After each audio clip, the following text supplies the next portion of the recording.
Mossad के जासूसी network की वजह से ईरान के खिलाफ युद्ध में इजराइल की स्थिति बहुत मजबूत हो गई है। दावा किया जा रहा है कि ईरान के आसमान तक पर इजराइल का कब्जा हो गया है। यह दावा क्यों किया जा रहा है, आप आगे आने वाली तस्वीरों से समझ सकते हैं। पिछले 2 दिन से इजरायली वायुसेना के फाइटर जेट लगातार तेहरान के ऊपर उड़ान भर रहे हैं।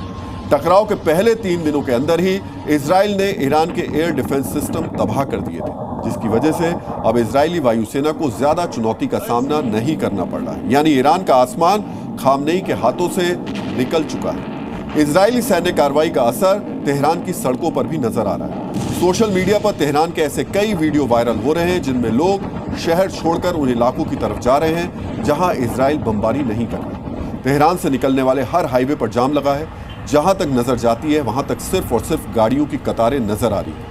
इजराइल हमास युद्ध के दौरान ऐसी तस्वीरें गाजा पट्टी और बेरूत से सामने आती थी, लेकिन आज इस्लामी जगत का सबसे शक्तिशाली देश मानो इजराइल के सामने घुटने टेक चुका है। कहा जाता है डर मानव सभ्यता की सबसे पुरानी भावना है, और अगर डर किसी अज्ञात का हो तो वो सबसे खतरनाक होता है। कुछ ऐसा ही तेहरान में हो रहा है।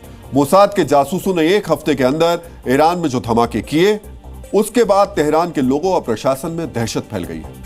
इतनी दहशत कि तेहरान में टोपी और चश्मे वालों को ढूंढा जा रहा है। दरअसल ईरान के गृह मंत्रालय ने नागरिकों के लिए एक एडवाइजरी जारी की है। एडवाइजरी में अपील की गई है, अगर नागरिकों को कोई संदिग्ध व्यक्ति या वस्तु दिखे तो पुलिस को सूचित करें। एडवाइजरी में यह भी कहा गया है, अगर कोई व्यक्ति टोपी, चश्मा, मास्क लगाकर घूमता दिखे तो नजदीकी पुलिस स्टेशन जाकर उसके शरीर की बनावट और चेहरे से जुड़ी जानकारियां साझा करें। इस नसीहत के बाद तेहरान के नागरिकों का पूरा ध्यान टोपी और चश्मे पहने लोगों पर ही मुड़ गया है। यानी इजराइल से लड़ने के बजाय तेहरान में सारा जोर टोपी और चश्मे वालों की तलाश पर लगाया जा रहा है।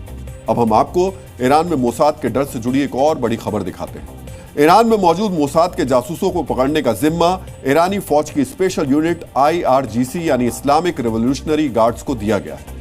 IRGC ने मोसाद के लिए जासूसी करने के आरोप में एक शख्स को फांसी दे दी। मोसाद के इस कथित जासूस का नाम इस्माइल फकीरी बताया जा रहा है। इसके साथ ही जासूसी के शक में 100 से ज्यादा लोगों को हिरासत में भी लिया गया, जिनमें से 28 को गिरफ्तार किया जा चुका है। बाकी बचे 72 लोगों से पूछताछ जारी है। तेहरान पुलिस ने दक्षिणी तेहरान में 200 किलोग्राम विस्फोटक और छोटे ड्रोन भी बरामद किए हैं। हालांकि ईरान की सरकारी मीडिया ने गिरफ्तार किए गए लोगों की पहचान सार्वजनिक नहीं की है, लेकिन सामरिक हलकों में ईरान के अंदर मोसाद के जासूसों से जुड़ी हुई कुछ अहम जानकारियां भी सामने आई हैं, जो आपको जरूर देखनी चाहिए। इन रिपोर्ट्स में बताया जा रहा है कि ईरानी सेना के कुछ पूर्व कमांडो मोसाद के संपर्क में थे और 12 जून का ड्रोन अटैक इसी कमांडो यूनिट ने किया था। इन कमांडोज तक ड्रोन और विस्फोटक पहुंचाने के लिए उन छात्रों का इस्तेमाल किया गया जो एंटी हिजाब प्रदर्शनों का हिस्सा थे और खामनेई की कट्टरपंथी नीतियों से नाराज थे। दावा यह भी है कि पश्चिमी यूरोप में बसे ईरान के निर्वासित नागरिकों को भी ईरान में संपर्क बनाने के लिए इस्तेमाल किया गया।